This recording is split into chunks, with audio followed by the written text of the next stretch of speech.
ఒకడంటాడు కొండకి నడిచొస్తానంటాడు, ఒకడంటాడు స్వామి మీ హుండీలో 5 రూపాయలు వేస్తానంటాడు. ఇప్పుడు వీటిని మొక్కులు అంటారు. మొక్కు అన్న మాట మీరు జాగ్రత్తగా గమనించాలి. వెంకటేశ్వర స్వామి వారి హృదయం ప్రకారం అయితే వ్యాపారము కాదు.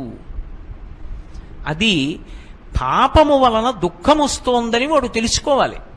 తెలుసుకుని పిలిచావు పరమేశ్వరుణ్ణి, ఆయన ఏం చేస్తాడు? నేను ఆదుకోకపోతే ఎవరు ఆదుకుంటారు లక్ష్మి? అందుకుని ఉంటాను ఈ కలియుగంలో వెంకటాచలం మీద. ఎవడు ఎక్కడ ఎంత మౌనంగా లోపల లోపల పిలిచినా నాకు వినపడుతుంది. నేను వింటాను, వాణ్ణి ఉద్ధరిస్తాను ఆపదలోంచి. వాడు నా మొక్కు తీరుస్తాడు. ఆ డబ్బు పట్టుకొచ్చి నా హుండీలో వేస్తాడు. నేనేం చేస్తానో తెలుసా?